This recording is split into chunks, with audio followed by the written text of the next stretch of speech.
है दुनिया के सबसे बड़े news channel the voice of truth. देश भर में बड़ी धूमधाम से मनाई गई कृष्ण जन्माष्टमी। मुंबई में मटकी फोड़ते वक्त 107 गोविंदा घायल भी हो गए। द्वारका मंदिर में भी कृष्ण नगरी में आस्था का जनसैलाब उमड़ा। रात 2:30 बजे तक दर्शन हो सके भगवान के। वहीं देखिए जन्माष्टमी पर श्री कृष्ण जन्मभूमि मथुरा को जेल की तरह सजाया गया, तो वहीं वृंदावन में बांके बिहारी ने पहनी बंदियों की बनाई हुई पोशाक। श्री कृष्ण जन्मभूमि में चांदी के कमल पर भगवान का अभिषेक हुआ। कामधेनु ने 251 किलो पंचामृत से स्नान कराया। 500 किलो गुलाब के फूल और इत्र की बारिश भी हुई। वहीं राजस्थान के सांवलिया सेठ मंदिर में 1000 ड्रोन ने आसमान में दिखाई कृष्ण लीला। बड़ा ही अद्भुत और अनोखा नजारा देखने को मिला। ये देखिए दोस्तों कृष्ण जन्मोत्सव की कुछ अलग अलग तस्वीरें। चांदी की कामधेनु से भगवान कृष्ण का अभिषेक करते हुए, वहीं भगवान के बाल स्वरूप के अभिषेक के बाद उन्हें नए वस्त्र पहनाए गए। राजस्थान के नाथद्वारा में भगवान श्रीनाथ जी को जन्म के साथ ही 21 तोपों की सलामी भी दी गई। दिल्ली में इस्कॉन मंदिर पहुंचे गृह मंत्री अमित शाह ने भगवान कृष्ण के विग्रह की आरती और अभिषेक किया। ये राजस्थान के चित्तौड़ जिले में सांवलिया सेठ मंदिर में ड्रोन के जरिए जन्माष्टमी की शुभकामनाएं दी गई और भगवान कृष्ण की जन्मस्थली मथुरा को चंद्रयान 3 की थीम पर सजाया गया। और ये भगवान द्वारकाधीश जी के मंदिर में श्री कृष्ण भगवान का श्रृंगार करने के बाद आरती की गई। ये लाइव दर्शन कर लीजिए आप घर बैठे ही। ये मुंबई में दही हांडी का खेल खेलते लोग बाग। बद्रीनाथ धाम में भी जन्माष्टमी की रौनक छाई, चारों तरफ लाइट रोशनी नजर आई। ये उज्जैन के महाकालेश्वर मंदिर में भगवान शिव का श्री कृष्ण के स्वरूप में श्रृंगार किया गया। आगरा में श्रद्धालुओं ने यमुना नदी में श्री कृष्ण जन्म के दृश्य की झांकी भी प्रस्तुत की, आप देख सकते हैं। जन्माष्टमी की पावन बेला पर जन्मे कृष्ण मुरारी, लगे जयकारे, ब्रिज में आज कन्हैया पधारे, है ना। तो यूं कुछ माहौल रहा देश भर में जन्माष्टमी का। और चलिए आगे बढ़ते हैं खबरों की तरफ। देखिए आप, देश के प्रधानमंत्री नरेंद्र मोदी अपने विदेश दौरे इंडोनेशिया से आसियान समिट से भारत लौट चुके हैं। और इस दौरान जकार्ता में पीएम बोले 21वीं सदी एशिया की सदी है। वन अर्थ, वन फैमिली और वन फ्यूचर हमारा मंत्र है। आसियान समिट में पीएम मोदी ने 12 सूत्रीय प्रस्ताव भी पेश किया। कनेक्टिविटी और व्यापार से लेकर डिजिटल परिवर्तन तक रोड मैप में कई विविध क्षेत्र शामिल है। आसियान समिट में पीएम बोले कोविड बाद नियम आधारित विश्व व्यवस्था का निर्माण करना बहुत जरूरी है। और दोस्तों आज से ही G20 समिट भी शुरू होने जा रहा भारत में, और इसके चलते 3 दिन देश की राजधानी दिल्ली मानो बंद रहेगी, क्योंकि कई सारी पाबंदियां लागू की गई हैं। हालांकि G20 शिखर सम्मेलन के दौरान अस्पताल खुले रहेंगे, ओपीडी भी सामान्य रूप से चलेगी। लेकिन दिल्ली में आज से स्कूल कॉलेज 10 सितंबर तक के लिए बंद कर दिए हैं। ऑफिस न खोलने का भी ऐलान कर दिया है। 17 होटलों में ठहरेंगे G20 के विदेशी मेहमान, सुरक्षा बलों के हवाले किए गए सभी होटल। और देखिए अमेरिकी राष्ट्रपति जो बाइडेन भी आज भारत आएंगे। वैसे ये कल ही आने वाले थे, लेकिन प्लान में चेंज हुआ। आज आ रहे हैं भारत, इनके साथ 60 गाड़ियों का काफिला चलेगा। और देखिए मोदी सरकार ने भी अमेरिका को बड़ा तोहफा दिया। तकरीबन आधा दर्जन अमेरिकी प्रोडक्ट से इंपोर्ट ड्यूटी हटा दी। अमेरिकी राष्ट्रपति जो बाइडेन के भारत आने से पहले पीएम मोदी का यह बड़ा फैसला है, जबकि इससे पहले जून 2019 में 120% तक इंपोर्ट ड्यूटी बढ़ा दी थी। और इससे अब ये चीजें हमारे देश में भी सस्ती मिलेगी। हालांकि ये फैसला भारत के लिए भी फायदे का सौदा होगा, क्योंकि इसके बदले अमेरिकी बाजार में भारत के घरेलू इस्पात व एल्यूमिनियम उत्पादों को अंतर्राष्ट्रीय बाजार तक पहुंच मिलेगी, क्योंकि अमेरिका भारत का सबसे बड़ा व्यापारिक भागीदार भी है। और वह देखिए दुनिया भर से G20 समिट के लिए विदेशी मेहमानों का भारत आना शुरू हो चुका है। मॉरिशस के प्रधानमंत्री प्रविंद भी जुगनौथ पहुंचे, बोले one earth, one family and one future theme सबसे बेहतर है। इन्होंने पीएम मोदी के इस फॉर्मूले की तारीफ की, जो फॉर्मूला प्रधानमंत्री ने इंडोनेशिया आसियान समिट में जकार्ता में दिया था ना, उसका समर्थन दिया। और दोस्तों G20 समिट के दौरान राजधानी दिल्ली में निजी संस्थानों को भी घर से काम करने की सलाह दी। प्रशासन ने एडवाइजरी जारी की है। दिल्ली पुलिस ने सीमावर्ती क्षेत्रों की सुरक्षा तैयारियों का भी जायजा लिया। 25 सुरक्षा कर्मियों की 2 टीमें करेंगी 24 घंटे निगरानी। G20 के मेहमानों के लिए भारत मंडपम में होगा कल्चरल इवेंट, गूंजेगा मिले सुर मेरा तुम्हारा। और G20 सम्मेलन के दौरान आप अपने घर की छत पर कुछ गलतियां ना करें, वरना जेल हो सकती है। प्रशासन की तरफ से यह आदेश जारी किया गया। ध्यान रहे G20 समिट के दौरान छत पर जाकर पतंग उड़ाना, हॉट एयर बैलून्स, गुब्बारे वगैरह इन चीजों को उड़ाने पर भी प्रतिबंध लगा दिया। और ये आदेश 12 सितंबर तक लागू रहेगा। G20 समिट से पहले पीएम मोदी बोले मानव केंद्रित वैश्वीकरण, हमें G20 को दुनिया के अंतिम छोर तक ले जाना है, किसी को भी पीछे नहीं छोड़ना है। विश्व कल्याण की सद्भावना दिखाई प्रधानमंत्री ने। और G20 समिट जब तक चलेगा, इस दौरान यूपी, बिहार, दिल्ली वाले रेल यात्रियों को भी दिक्कतों का सामना करना पड़ेगा, क्योंकि इस रूट पर भी लगभग 50 ट्रेनों को रेलवे ने कैंसिल कर दिया। और टोटल ऑल ओवर तो देश भर में 207 ट्रेनें रद्द कर दी गई है G20 समिट के चलते, है ना। तो ये कुछ G20 का माहौल चल रहा है। और देखते हैं आज G20 की मीटिंग में पहले ही दिन क्या क्या फैसले लिए जाते हैं, मैं आपको बता दूंगा दिन में DLS न्यूज चैनल पर, इसी पर। फिलहाल अपन आगे बढ़ते हैं अगली बड़ी खबरों की तरफ। देखिए आप, महंगाई पर बड़ी खबर आ रही है। अगस्त महीने में वेज थाली की कीमत 24% तक बढ़ी। नॉन वेज थाली के रेट में भी 13% की बढ़ोतरी हुई। कुछ तो टमाटर के भाव ने थाली के दाम बढ़ाए। और वहीं देखिए दोस्तों, मोदी सरकार ने आधार कार्ड को लेकर भी एक बहुत ही अच्छा फैसला लिया है। अब आधार कार्ड को फ्री में अपडेट करने की डेडलाइन यानी कि आखिरी तारीख फिर से बढ़ गई है। पहले 14 सितंबर थी, अब 14 दिसंबर कर दिया। यानी 14 दिसंबर तक आपको अपने आधार कार्ड में कुछ भी अपडेशन करवाने के लिए कोई चार्ज या शुल्क नहीं देना पड़ेगा, है ना। और वहीं इनकम टैक्स रिटर्न को लेकर भी सरकार ने बड़ा आदेश दिया है। अब केवल 10 दिनों में प्रोसेस होगा वेरीफाइड ITR। पिछले वित्त वर्ष में ये टाइम 16 दिन का था, लेकिन इसे घटाकर अब 10 दिन का कर दिया। अब तक 6 करोड़ वेरीफाइड रिटर्न की प्रोसेस पूरी हो चुकी है। और दोस्तों, इस साल के भारतीय कंपनियों की IPO पर अपडेट देखिए आप। अब तक 20 कंपनीज अपना IPO ला चुकी है। 18 में तेजी है। साइंट DLM ने सबसे ज्यादा 171% तक रिटर्न दिया और एवरेज सभी IPO का औसत रिटर्न 46% देखने मिला। चलिए अगली बड़ी खबर देखिए। सूर्य की ओर बढ़ रहे आदित्य L1 ने सेल्फी ली।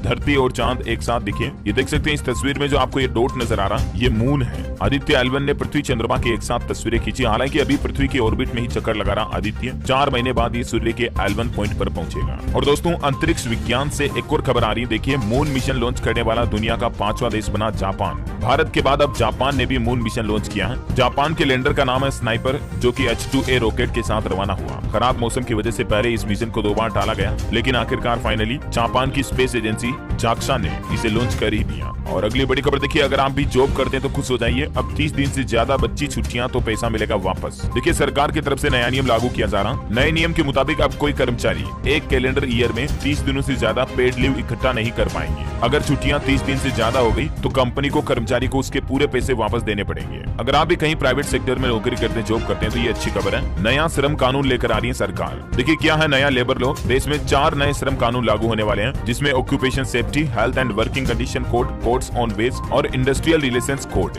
और सोशल सिक्योरिटी कोड। ये सभी संसद में पास हो चुके हैं, बस इन्हें लागू करने का इंतजार है। और अब छुट्टियों को इन केस में करवा सकेंगे कर्मचारी। ये बहुत ही अच्छा नियम लागू किया सरकार की तरफ से, है ना। और अगली बड़ी खबर देखिए, भारतीय सेना ने चीन और पाकिस्तान बॉर्डर पर तैनात किए हाईटेक ड्रोन। ये पहाड़ी इलाकों में वजन भी ले जा सकते हैं। लद्दाख के न्योमा बेल्ट में BRO बनाएगा एयरफील्ड भी। और देखिए दोस्तों, इंडियन एयरफोर्स ने भी G20 समिट के स्वागत में 10,000 फीट की ऊंचाई पर लहराया G20 का झंडा। ये तस्वीर आप देख सकते हैं। और राजधानी दिल्ली में ट्रैक्टर से सुरक्षा व्यवस्थाएं भी संभाल रहे हैं पुलिस वाले। इसके वीडियो भी सामने आ रहे हैं, देख सकते हैं। वैसे भारतीय नौसेना के लिए भी अच्छी खबर है। नौसेना की ताकत और बढ़ गई है, क्योंकि नौसेना को सौंपा गया LSAM-16 श्रृंखला का दूसरा बार्ज। भारतीय वायुसेना को भी इसी महीने मिलेगा पहला एयरबेस C-295 विमान भी, है ना। और खबर है राहुल गांधी का यूरोप दौरा। ब्रसेल्स में यूरोपियन यूनियन के सांसदों से मिले राहुल गांधी। कांग्रेस नेता की 9 महीने में ये तीसरी फॉरेन विजिट रही।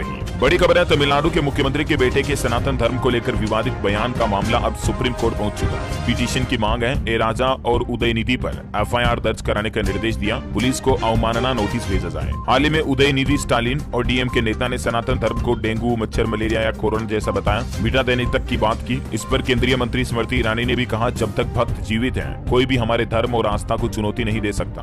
MP के CM शिवराज बोले कि सनातन धर्म की कोई शुरुआत या अंत नहीं है। सनातन धर्म आदि अनंत है। जो लोग सनातन धर्म का विरोध करते हैं, उनका राजनीतिक अंत निश्चित है। तो दोस्तों, ये कंट्रोवर्सी का मामला अब सुप्रीम कोर्ट तक पहुंच चुका है और देखते हैं माननीय उच्च न्यायालय की तरफ से इस पर क्या फैसला आता। जो भी अपडेट आएगा मैं आपको बता दूंगा। लेकिन फिलहाल आज के मौसम समाचार पर नजर डालते हैं। मौसम की बात करें तो उत्तर प्रदेश, मध्य प्रदेश, झारखंड, बिहार समेत देश के 19 राज्यों में तेज बारिश की चेतावनी है। मानसूनी ब्रेक हटते ही वापस लौटा बारिश का दौर। हालांकि अगस्त में काफी कम बारिश हुई थी, लेकिन अभी देश के अधिकतर राज्यों में वापस मानसून सक्रिय हो चुका है। देखिए, मौसम विभाग की चेतावनी 3 दिनों में मध्य प्रदेश, महाराष्ट्र और गुजरात में भारी बारिश की संभावना। राजस्थान के 5 जिलों में 2 दिन भारी बारिश का अलर्ट। 20 जिलों में सक्रिय हुआ monsoon. Madhya Pradesh monsoon update की बात करें तो 16 जिलों में बारिश चल रही है। बैतूल में सबसे ज्यादा पानी गिरा। हरियाणा के 33 शहरों में बारिश का अलर्ट। गरज चमक के साथ 40 किलोमीटर की रफ्तार से हवाएं भी चलेगी। 10 सितंबर तक खराब रहेगा मौसम। गुजरात में लंबे ब्रेक के बाद फिर शुरू हुआ बारिश का दौर। आगामी 7 दिनों में गुजरात के कई जिलों में भारी बारिश की संभावना। झारखंड में मौसम विभाग का कहना है कि अब धीरे धीरे कमजोर पड़ रहा मानसून। अभी 5 दिनों तक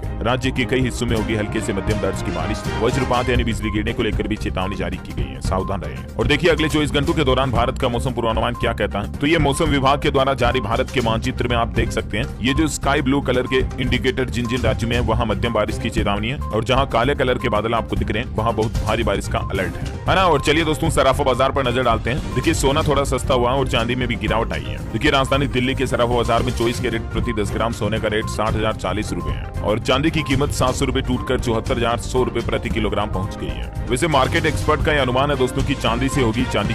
अगले एक साल में चांदी 85,000 रुपए प्रति किलो तक भाव जा सकता है चांदी का। तो जो लोग निवेश करना चाहते हैं उनके लिए अच्छा फायदे का सौदा हो सकता है ना। और चलिए दोस्तों, देश से जुड़ी कुछ और महत्वपूर्ण खबरें देखते हैं। देखिए, इस राज्य के विधायकों की हुई बल्ले बल्ले, सरकार की तरफ से सैलरी में सीधे 40,000 रुपए तक की बढ़ोतरी कर दी गई है। पश्चिम बंगाल की मुख्यमंत्री ममता बनर्जी सरकार की तरफ से राज्य के विधायकों की सैलरी में ये बढ़ोतरी का ऐलान किया है और इस बढ़ोतरी के बाद अब कितनी सैलरी मिलेगी जिसकी जानकारी भी आप देख सकते हैं। और खबर है दोस्तों की पश्चिम बंगाल के गवर्नर मुख्यमंत्री ममता बनर्जी से बोले राजभवन में प्रदर्शन करें। मुख्यमंत्री का आरोप है कि पास हुए बिल रोके गए। और मार्केट से अपडेट देखिए, एसबीआई म्यूचुअल फंड ने एक बड़ा निवेश किया। गेमिंग कंपनी में खरीदारी की, 57 लाख शेयर्स की। इस कंपनी के स्टॉक ने 6 महीने में 68% तक रिटर्न दिया। नजारा टेक्नोलॉजीज के बीच ये समझौता हुआ है। बड़ी खबर देखिए, केंद्र सरकार की तरफ से जम्मू कश्मीर के उधमपुर रेलवे स्टेशन का नाम बदला गया और अब इसका नाम शहीद कैप्टन तुषार महाजन रेलवे स्टेशन कर दिया गया। बिहार से अच्छी खुशखबरी आ रही है। अगले 2 सालों में सेवा देने के लिए तैयार हो जाएंगे 16 नए मेडिकल कॉलेज। बिहार राज्य में 2025-26 तक 16 और नए मेडिकल कॉलेज बनकर तैयार हो जाएंगे। 2650 सरकारी और गैर सरकारी कुल MBBS सीटों की संख्या हो जाएगी। और वैसे बिहार में जेलों को लेकर भी सरकार ने एक नया नियम लागू किया। देखिए, आप जेल में बंद कैदियों से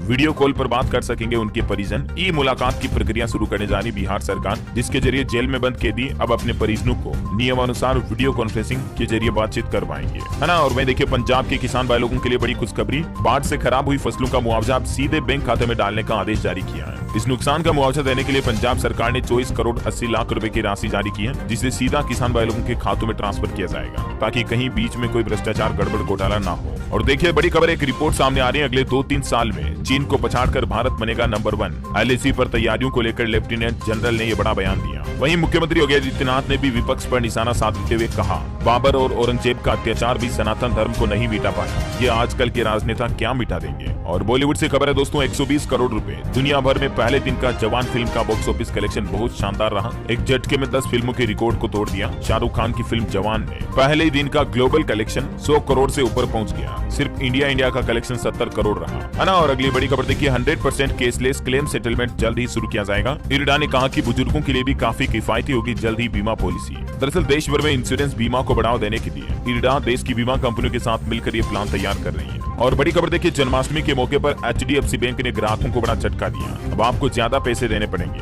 दरअसल बैंक ने 1 महीने का MCLR 10 बेसिक पॉइंट बढ़ाकर 8.45% से 8.55% कर दिया। और इसी तरह से 3 महीने के MCLR में भी 10 बेसिस पॉइंट की बढ़ोतरी की गई है। अब HDFC बैंक से जिन लोगों ने लोन ले रखा है उनकी EMI थोड़ी बढ़ जाएगी। और बड़ी खबर है दोस्तों, गोवा में देखिए 20 मिनट तक बजा सुनामी अलर्ट का सायरन। पहले तो लोग बाग घबरा गए, फिर लगा कि मॉक ड्रिल हो रहा होगा। प्रशासन ने कहा कि गलती से बजा, अब इसकी जांच कराएंगे। और बड़ी खबर देखिए, सभी देशवासियों के लिए सरकार ने चेतावनी जारी की है। डाइजिन जेल अगर आप लेते हैं तो फौरन बंद कर दें। सरकार ने अलर्ट जारी करते हुए कहा, कंपनी पहले ही मार्केट से अपने प्रोडक्ट वापस ले चुकी है। डाइजिन जेल को लेकर ड्रग्स रेगुलेटर की तरफ से देशवासियों के लिए ये अलर्ट जारी किया गया। ज्यादा जानकारी आप देख सकते हैं इसके बारे में। और बड़ी खबर देखिए दोस्तों, उत्तर प्रदेश की योगी सरकार ने एक नया नियम लागू कर दिया। यूपी में अब त्योहार पर तिलक लगाकर आने वाले छात्रों को दंडित नहीं कर सकेंगे स्कूल। शिक्षा विभाग की तरफ से जारी किया गया यह बड़ा आदेश। अब मतलब त्योहार, फेस्टिवल वगैरह के मौके पर बच्चे अपने माथे पर, ललाट पर तिलक लगा करके भी स्कूल जा सकेंगे, है ना। और वही देखिए, बड़ी खबर आ रही, राजस्थान में भी डेंगू का प्रकोप काफी ज्यादा बढ़ने लगा। पिछले 5 दिन में 2 मौतें हो गई। रोजाना 100 से ज्यादा केस आ रहे हैं। कोटा में 1 महीने में ही 10 गुना तक केस बढ़े। और वही देखिए, हरियाणा राज्य के उप मुख्यमंत्री दुष्यंत चौटाला ने राजस्थान राज्य का दौरा किया और इस दौरान वो बोले कि हम प्राइवेट सेक्टर में 75% आरक्षण देंगे। राजस्थान में 30 सीटों पर विधानसभा चुनाव लड़ेंगे हरियाणा सरकार। 25 सितंबर को राजस्थान सीकर में रैली भी निकालेंगे। अच्छा, बड़ी खबर है, मध्य प्रदेश के मुख्यमंत्री शिवराज सिंह चौहान का बड़ा ऐलान। भोपाल में बनेगा स्टेट मीडिया सेंटर।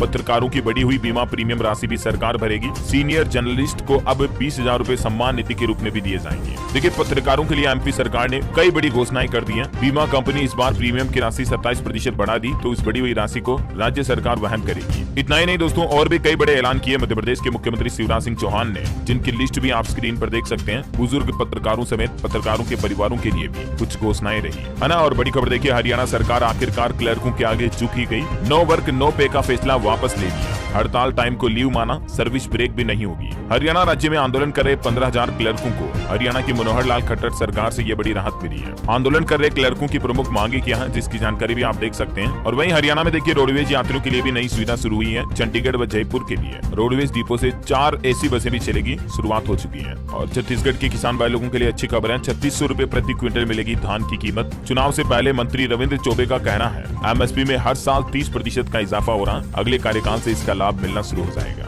खबर है दोस्तों, दिल्ली के मुख्यमंत्री अरविंद केजरीवाल 13 सितंबर को पंजाब आएंगे। अमृतसर में सरकारी और एमिनेंस स्कूल में परिवहन सुरक्षा कर्मी सेवाएं शुरू करेंगे। इस दौरान मुख्यमंत्री भगवंत मान भी इनके साथ होंगे। और पंजाब सरकार की एक और नई पहल टीचर ऑफ द वीक की शुरुआत भी हो चुकी है। पंजाब के शिक्षा मंत्री हरजोत बेंस का कहना है, अध्यापकों की रिस्पेक्ट बहाल करने के लिए ये कार्यक्रम आयोजित किए जाएंगे, अच्छे कामों के बारे में बताएंगे। और बड़ी खबर देखिए, 5 दिन तक बंद रहेगी केदारनाथ धाम में हेलीकॉप्टर सेवा, क्योंकि दिल्ली में आयोजित G20 सम्मेलन में बुक कर लिए गए सारे हेलीकॉप्टर, और इसीलिए उत्तराखंड केदारनाथ में 7 से 11 सितंबर तक हेलीकॉप्टर का संचालन नहीं होगा। और वहीं यूपीआई को लेकर भी सरकार ने एक नई सुविधा शुरू की। मैंने आपको DLS न्यूज पर बताया भी था कल इसके बारे में। देखिए, ATM मशीनों पर सरकार UPI सर्विस शुरू करने जा रही है, यानी अब आप ATM मशीन पर जाकर के बिना कार्ड के भी पैसे निकाल पाएंगे, सिर्फ अपने फोन पे, पेटीएम, गूगल पे वगैरह से QR कोड स्कैन करके, है ना। और वहीं देखिए, RSS प्रमुख मोहन भागवत का कहना है कि जब तक समाज में भेदभाव रहेगा, आरक्षण रहना चाहिए। और ये बोले कि आज के युवा बूढ़े होने से पहले अखंड भारत का सपना सच होते देखेंगे। बागेश्वर धाम के पंडित धीरेन्द्र कृष्ण शास्त्री की हिंदू राष्ट्र की मांग की ही तरह RSS मोहन भागवत की भी अखंड भारत की मांग है। और चलिए आज की एस्ट्रोलॉजी देख लेते हैं। राशिफल की बात करें तो सिंह राशि वालों का नया इनकम सोर्स बनेगा।